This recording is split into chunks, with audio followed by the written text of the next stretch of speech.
upon a time there was a king, and the king was the King of Spain. And the King of Spain, when he was getting dressed by the Lord Chamberlain, found upon his collar una pulga, a flea. ¡Qué desgracia! ¡Qué maravilla! Una pulga real, a royal flea. Take this flea, Lord Chamberlain, and feed it with milk and honey and all things good, for that flea will grow. I will call her Felipa, a royal flea. And she will grow, and when she grows, we will see what happens. And a gilded cage was provided, and the flea was fed with milk and honey and all things good. And soon, within a few days, the flea was the size of an ant. And within a few weeks, the flea was the size of a beetle. And within a few months, the flea was the size of a grey mouse. And within a few more months, the flea was the size of a sheep. Or a goat. And at that moment, the king came and visited the flea and said, "Let the flea, Felipa, be slaughtered. And from her skin, let a tambourine be made, the like of which has never been seen in the breadth of España." And Felipa was killed.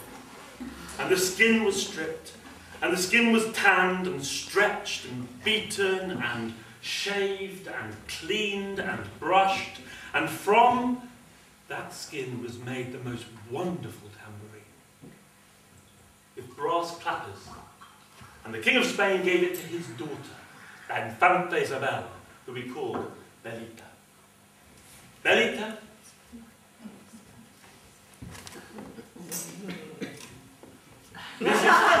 This is Felipa. She is for you.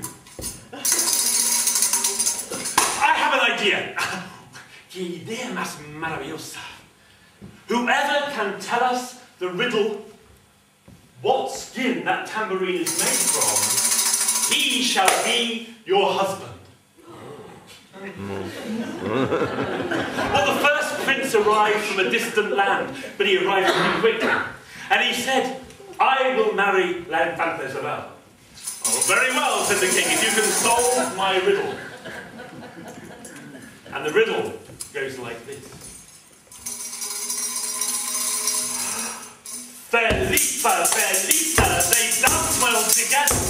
Felipa, Felipa, now answer me whether you know this Felipa, this animalita. If you want to rock, then you marry Felipa.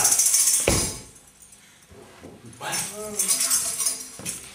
the prince was no fool. He took the tambourine from Belita, and he felt the skin. "Ah, this is surely the skin of a goat." "Wrong," said the king. "Away." Soon another prince arrived, and once more he said, "I will marry your daughter." And the king gave the tambourine Felipa to his daughter, Infanta Isabel, and once more, and this time you'll be ready. Are you ready? Felipa, Belita, they dance well together. Felipa, Belita, now answer me whether you know this Felipa, this animalita. If you answer right, then you marry Belita. Are you ready? Ah! Felipa, Belita, they dance well together. Felipa, Belita, now answer me whether you know this Felipa, this animalita. If you answer right, then you marry Belita. Thank you. The prince took the tambourine.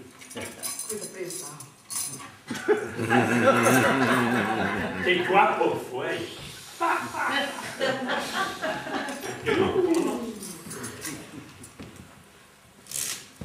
This is surely the skin of a sheep.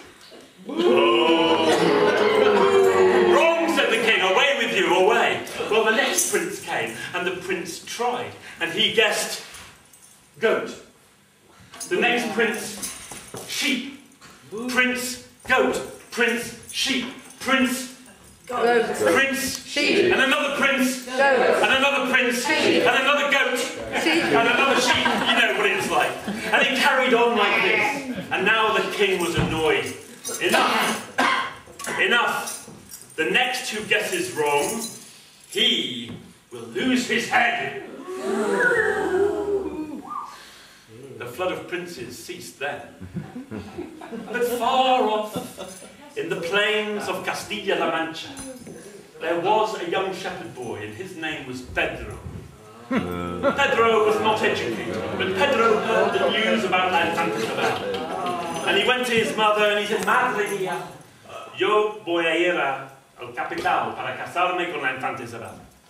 You marry La Infanta Isabel? Pedro, you can't even read or write. You are only good for looking after the sheep and the goats.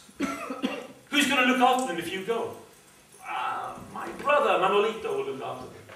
Mother, I will go to the capital. And she could not stop him. But before he left, she put in his bag a tortilla. A tortilla as good as the one you have tasted tonight. And he put it in the bag and he put it over his shoulder and he set off along the road to the capital, to the great city. And as he walked along the road, he sang to himself.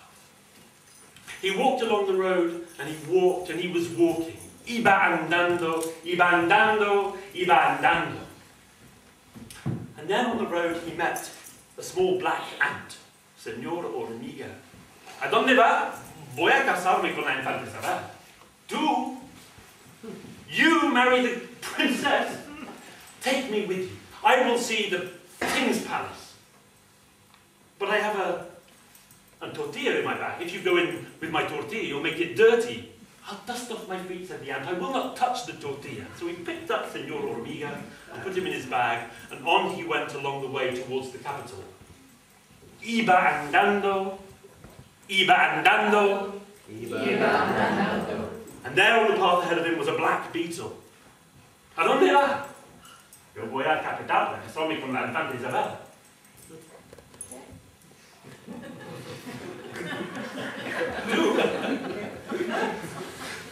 Marry the Infanta Isabel. Señor Escarabajo, I will take you to the capital in my bag, but you must promise that you will not touch the tortilla or the ant. Well, Señor Escarabajo, the black beetle, went inside the bag and he clung with his claws onto the side of the bag and on they went. On went Pedro. Iba andando, iba andando, iba andando. And ahead of him on the path, there was a grey mouse. ¿A dónde va? Voy al capital para casarme con la Infanta Isabel. Tú, llévame contigo. Yo quiero ver el palacio del rey. Okay, very well. But you must not ride in my bag because I have a tortilla in there. You'll be dirty or bad breath. Said the ratonito. Why don't you eat the tortilla? Sí, qué hambre tengo. Qué hambre más fuerte. So he took the tortilla and he started to eat, and it was good as only a mother's cooking can be. And he nearly finished it, but with the few crumbs that were left, he gave the largest crumb to Señor Ratonito, and the next crumb he gave to Señor Escarabajo, and the smallest crumb he gave to Señor Hormiga, and then he took them in the bag. Iba andando, hasta que llegara al Palacio del